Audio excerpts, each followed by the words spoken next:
bahwa siam, puasa itu,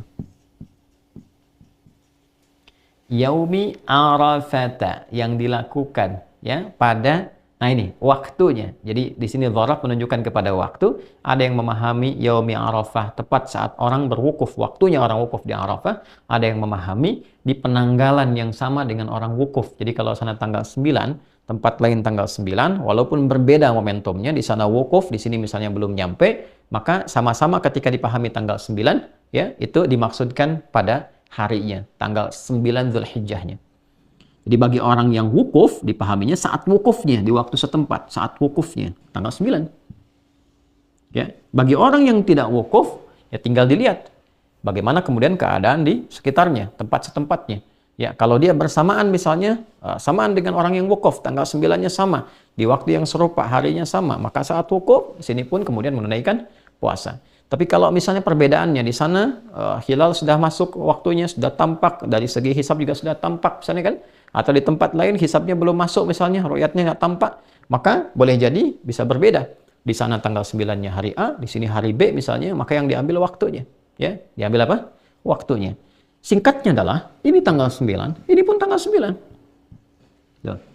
Di puasa yang ditunaikan, pada tanggal 9 Dzulhijjah itu, di saat orang-orang yang wukuf di Arafah, siyamu yaumi arafata, di hari orang-orang saat wukuf di Arafah. Ya kan?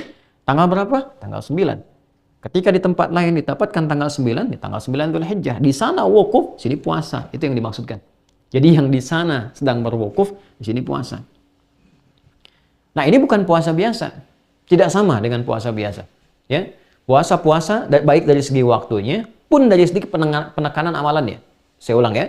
Baik dari segi waktunya, spesifik tanggal 9 Dzulhijjah, atau dari segi penekanan amalannya. Baik ya? Jika kita masuk ke bulan Ramadan misalnya, apa yang ditekankan di bulan Ramadan? Ya, mendekati Allah Subhanahu wa taala lewat peningkatan amal saleh, kan? Menahan nafsu, mengondisikan jiwa, kemudian tingkatkan ibadah kita siang dan malam dan seterusnya. Yang ini spesifik, teman-teman. Ada tafsir langsung dari Nabi sallallahu alaihi wasallam. Apa tafsiran dari Nabi? Perhatikan kalimatnya. Anni ahtasibu 'ala Allah Subhanahu wa taala.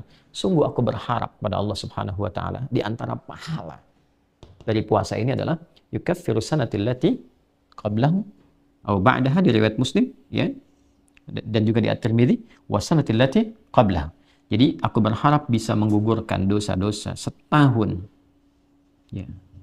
Gugur dosa setahun yang akan datang, oke, dan setahun yang berlalu, telah berlalu. Saya akan agak pelan-pelan menerangkan di sini. Keutamaan puasa tanggal 9 Dzulhijjah. Bila orang berhaji, dia berwukuf di sana. Orang yang tidak berhaji, dia berpuasa. Dan di sini inti haji, Al-Hajju Arafah. Dan di sini inti untuk mendapatkan mabrur bagi orang puasa. Kata Nabi, orang-orang yang berpuasa di tanggal 9 Dzulhijjah ini, ya kan? Aku sangat berharap kepada Allah untuk memberikan pahalanya, keutamaannya, ya kan? Selain pahala yang Allah berikan berupa nilai-nilai kebaikan, keutamaannya apa? Ya, yukaffiru sanatil lati ba'daha wa sanatil lati qablaha. Atau kama qala Rasulullah sallallahu alaihi wasallam, bisa menggugurkan, menghapuskan dosa-dosa setahun yang akan datang. Nah, ini bagaimana memahaminya nih? Ya? Dan setahun yang berlalu. Ini mungkin kita bisa pahami nih. Kan? Dengan tidak lebih sulit dibandingkan dengan yang pertama nih. Memahami setahun yang akan datang itu bagaimana?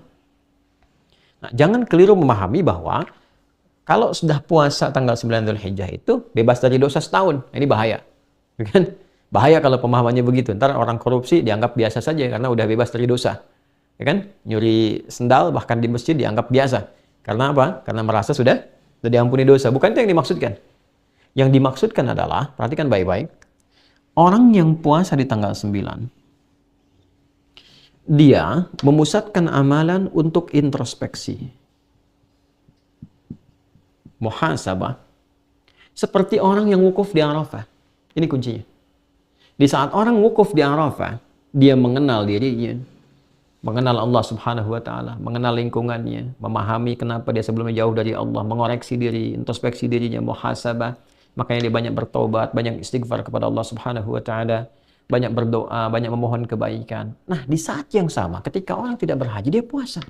Di tanggal 9 ini, dia melakukan hal yang serupa dengan orang haji. Apa yang dia lakukan? Dia introspeksi diri. Dia bermuhasabah, dia merenung.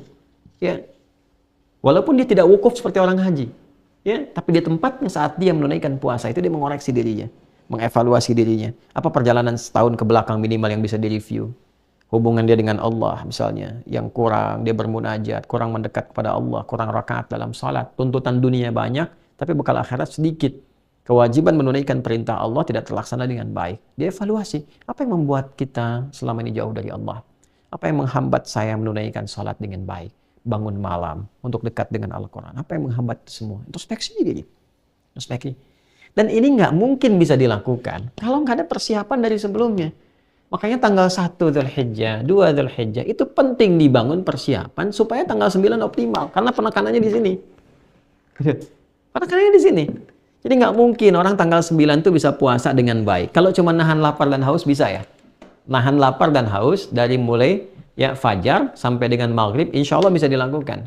Tapi kalau menjalani puasanya seperti ini dan introspeksi diri, menata diri lebih baik, melihat tautan-tautan dengan sekitarannya, memperbaiki, mendekati Allah dengan ya semaksimal yang bisa dia lakukan, itu nggak mungkin bisa dilakukan tiba-tiba tanggal 9 begitu, nggak bisa. Kecuali ada persiapan sebelumnya.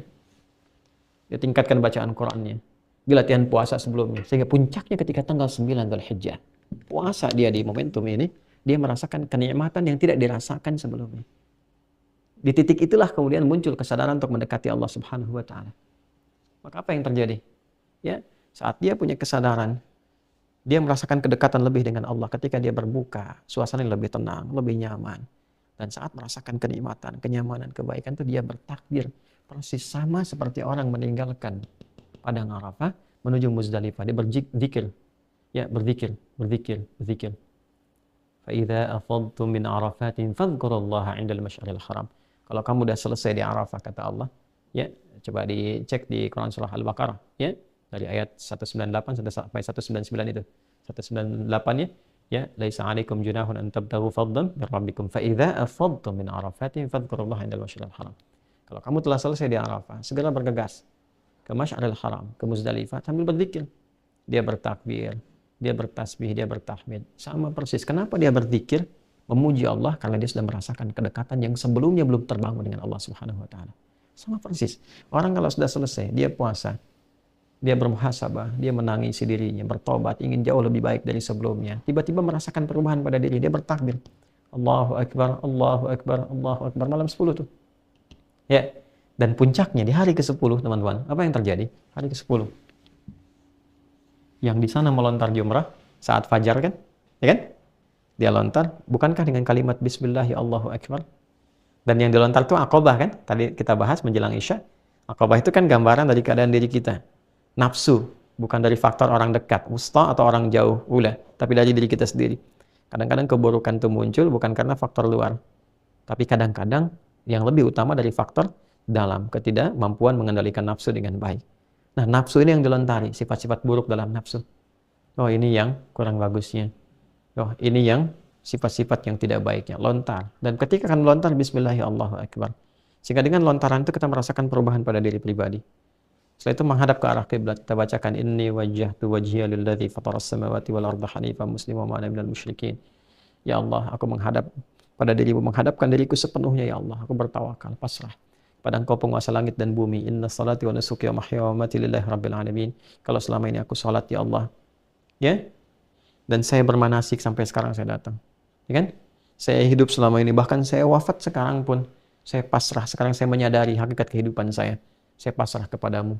La syarikalah wa bidzalika umirtu ana minal muslimin. Saya berjanji tidak akan pernah melanggar ketentuanmu, apalagi berbuat musyrik. Sejak saat ini saya akan berjanji mematuhi dirimu ya Allah, mematuhi segala perintahmu, taat kepadamu.